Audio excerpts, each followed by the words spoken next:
This land is owned by Thames Water, the reservoir, the garden and the classroom, but we have a lease agreement with them, 30-year lease, peppercorn rent, £1 a year.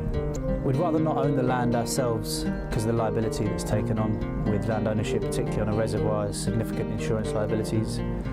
We'd much rather work with a larger partner that can afford to take on the liability and deliver joint community engagement objectives. It's not actually in our interest to aspire to own this woodland. From our point of view, this is public forest, it's public land, and it should remain as public land. What we're trying to find is a way of manifesting what public ownership and involvement actually can mean in practice, so that people don't just feel that it's a public asset, but a remote public asset, but a public asset that is genuinely owned, and owned in the fullest sense by the people who actually live around it.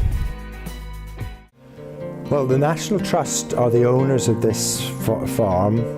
It's 32 acres. The arrangement we have with the landowners is that we have a 10-year lease of the land to farm it and maintain it and improve it, in fact. The benefits to the community of having this as a community managed farm are that they can use it as a venue to come and visit.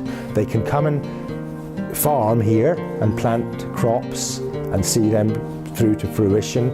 They can purchase those crops as well at a volunteer rate. There's an educational aspect to it, a recreational educational aspect to it. The school community college, which is nearby, has used it certainly as part of their curriculum. The ownership of this farm is great, that it's a shared asset, a shared ownership, because both the landlord and ourselves as the tenants of the farm benefit from each other's involvement.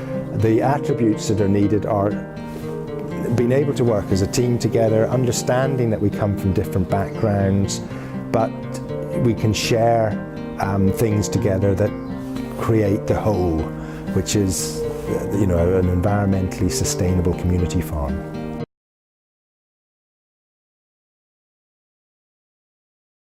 Establish some good contacts, get a relationship of trust there where they understand what you're trying to do and they believe that you can do it, be realistic.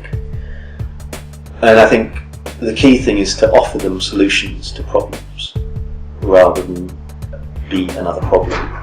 At that time there was some lottery money that was coming available. It was actually quite useful for us to be going to the council and saying, look, we've got this good idea, but actually there's a whole load of money that we can bid in for, which is only accessible by community sector charitable organisations, and it will be bringing money into the borough. And that was quite a powerful lever to get the council to kind of move forward when it was getting slowed down in terms of getting the lease sorted and things like that. There's an element of building up your networks prior to getting into that situation where you're negotiating, so there's already some trust. You also need a good understanding of what the council actually want to achieve and different departments, what their priorities are and how what you're trying to do helps meet those. Looking for interesting ways to engage communities but also to deliver across different council departments. We would be the catalyst for different council officers to actually start to work together on food.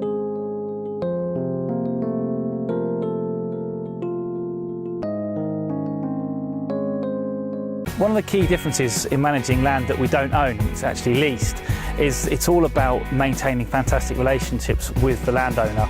Everything we do is in negotiation with Wycombe District Council, and we implement the management plans with their consent and agreement. The ownership or freehold of these sites hasn't been on the table, and it's not something we pursue. However, if we were to do something like that, it would need to be as part of a bigger piece of work, perhaps with the visitor centre included. Otherwise, it's all headaches and no rewards.